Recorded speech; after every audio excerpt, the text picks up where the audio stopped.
Herkese merhabalar, ben Huri. Huri Metek Mutfak'ta kanalıma mutfağıma hoş geldiniz. Dana etini bu şekilde doğrayın, rahat edin. Gerçekten çok lezzetli ve mükemmel bir tarif. Mutlaka deneyin. Tarifimize hemen başlayalım. 4 parça kuşbaşılık dana etim var. Bonfile şeklinde etimi kesiyorum.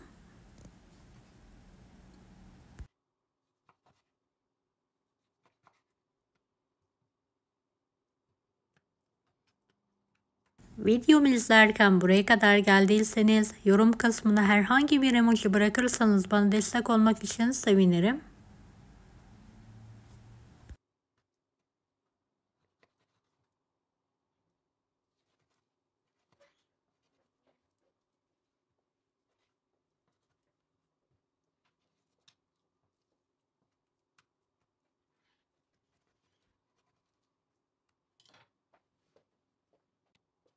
Evet, hızlı bir şekilde etimin hepsini doğruyorum. Daha sonra çelik bir tencerenin içine alıyorum.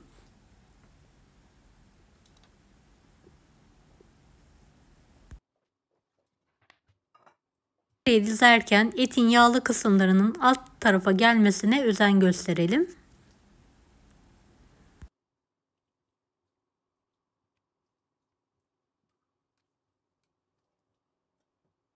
Tencerenin yarısına gelene kadar su ilavesi yapalım. Kapağı kapalı bir şekilde kaynayana kadar yüksek, daha sonra kısık ateşte etimiz yumuşayana kadar pişirmeye bırakalım. Kaynayan etin üzerindeki oluşan köpüğü toplayarak atalım. Daha sonra ocağın altını kısalım. Evet, etimiz yumuşadı. Tam orta kısmına 50 gram tereyağı ekliyorum. Üzerine 1 tatlı kaşığı tuz ilavesi yaparak karıştırıyorum ve kapağı kapalı bir şekilde 1-2 dakika kavurmaya bırakıyorum.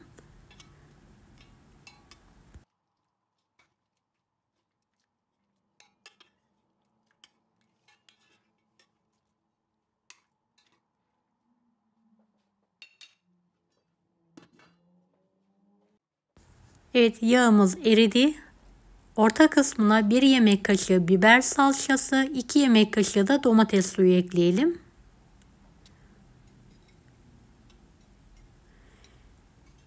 Daha sonra karıştıralım.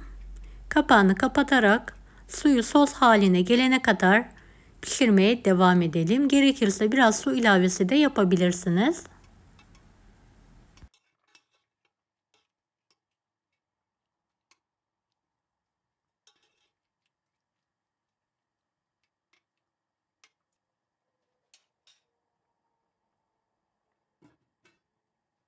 Evet, yemeğin pişti, altını kapatıyorum ve servise hazırlıyorum. Yanında patates püresi kullandım.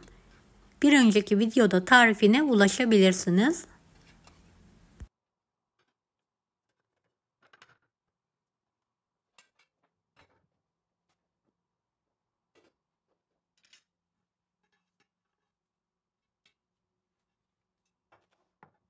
Evet, yanına etleri diziyorum.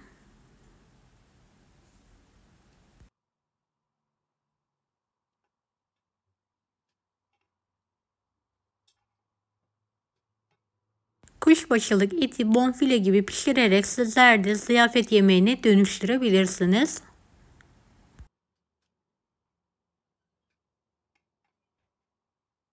Hem lezzetli hem de gerçekten pratik bir tarif. Mutlaka deneyin. Deneyecek olanlara şimdiden kolaylıklar dilerim. Kanalıma ücretsiz abone olmayı unutmayın. Bir dahaki videolarda görüşmek üzere. Allah'a emanet olun. Hoşça kalın. Daha farklı tarifler için bunları da izlemeyi unutmayınız.